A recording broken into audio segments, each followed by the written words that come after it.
오늘 우리가 함께 살펴볼 이야기는 정말 흥미로운데요. 믿음, 절망, 그리고 예상치 못한 신의 개입이 아주 복잡하게 얽혀 있는 한 고대 가족의 이야기입니다. 바로 아브라함, 사라, 그리고 하갈의 이야기죠. 자, 신성한 약속이 있었고 절박한 아내가 있었어요. 그럼 그 대가는 누가 치르게 될까요? 이 질문이 바로 이 이야기 전체를 관통하는 핵심이라고 할 수 있습니다. 신의 약속을 인간의 방법으로 좀 서둘러서 이루려고 할 때 과연 어떤 일이 벌어질까요? 한번 같이 따라가 보시죠. 네, 먼저 이야기의 배경부터 좀 짚어봐야겠죠. 모든 갈등의 시작점에는요, 정말 거대한 약속이 하나 있었고, 또 그 약속을 완전히 가로막는 듯한 냉혹한 현실이 딱 버티고 있었습니다. 바로 이겁니다. 이 대비가 정말 극명하죠? 한쪽에서는 하나님이 네 자손이 하늘의 별처럼 많아질 거야 라고 약속하시는데, 다른 한쪽에서는 사라가 나는 아이를 낳을 수 없어 라는 현실에 부딪히고 있는 거죠. 와, 이 약속과 현실 사이에 엄청난 간극, 여기서부터 모든 긴장감이 시작되는 겁니다. 그리고 이 기다림이요, 하루 이틀이 아니었습니다. 무려 10년이에요. 10년. 아브라함과 사라가 가나안 땅에서 약속을 믿고 기다린 시간이 바로 10년입니다. 이 긴 시간 동안 얼마나 믿음이 흔들렸을까요? 결국 이 기다림이 조급함과 절망을 낳게 된 거죠. 결국 기다림에 지친 이들이 자신들만의 계획을 세우기 시작합니다. 믿음이 점점 옅어지고 그 자리를 절망이 채우기 시작한 거죠. 바로 이 지점에서 신성했던 약속이 아주 인간적인 갈등의 소용돌이 속으로 휘말리게 됩니다. 사라의 계획은 이거였어요. 일단 자신의 여종인 하갈을 남편 아브라함에게 주는 거죠.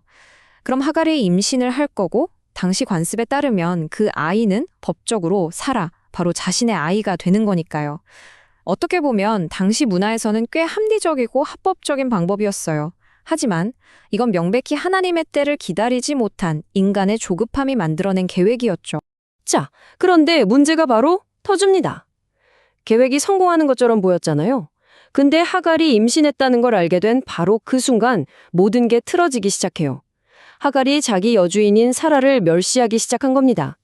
한 집안에 있던 두 여인의 관계가 순식간에 파탄나고 가정의 평화는 그대로 깨져버렸죠. 이 장면을 보면 당시 상황이 얼마나 심각했는지 알 수 있죠. 멸시를 당했다고 느낀 사라는 그 분노를 남편인 아브라함에게 쏟아내고 결국엔 자기 권위를 이용해서 하갈을 아주 심하게 학대하기 시작합니다. 이걸 견디다 못한 하갈이 선택할 수 있었던 건 결국 도망치는 것뿐이었어요. 자, 여기서부터 이야기의 주인공이 바뀐다고 해도 과언이 아닙니다. 모든 걸 버리고 광해로 도망친 하갈. 그녀의 이 절망적인 여정이 정말 놀랍게도 하나님을 직접 만나는 계시의 순간으로 이어지게 됩니다. 한번 상상해 보세요. 임신한 몸으로 혼자 텅 빈 사막 한가운데에 있는 겁니다. 세상에서 가장 비참하고 가장 외롭고 완전히 버려졌다고 느꼈을 바로 그 순간이에요. 그런데 바로 그때 하나님의 개입이 시작됩니다. 하갈은 혼자가 아니었던 거죠. 천사가 나타나서 묻습니다. 너 어디서 왔어? 그리고 어디로 가는 중이야? 이게 그냥 기름 묻는 게 아니에요. 이 질문은 하갈에게 너의 고통스러운 과거는 뭐였고 너의 불확실한 미래는 뭐니? 라고 묻는 거나 마찬가지였어요. 결국 너는 누구냐? 라는 아주 근원적인 질문을 던지고 있는 거죠. 그리고 천사가 하갈에게 전한 메시지는 정말 놀랍습니다. 첫째, 내 여주인에게 돌아가서 복종해라. 이건 정말 힘든 명령이죠.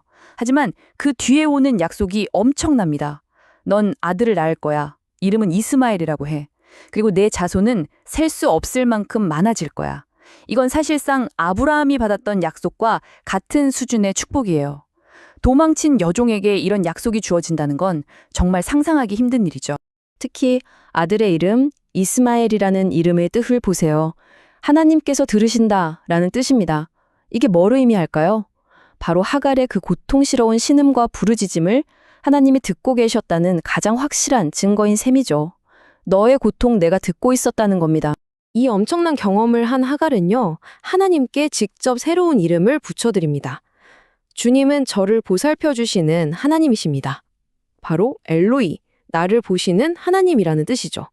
이건 정말 대단한 고백이에요. 나처럼 아무도 신경 안 쓰는 잊혀진 존재까지도 하나님은 보고 계셨구나, 듣고 계셨구나 하는 깊은 깨달음의 표현인 거죠.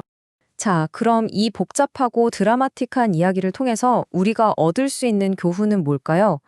이 이야기가 하나님과 우리 인간에 대해서 뭘 보여주고 있는지 한번 정리해 보겠습니다. 여기 이 자료에서는 이 이야기의 핵심을 몇 가지 묵상 포인트로 딱 정리해주고 있는데요. 하나씩 같이 보시죠.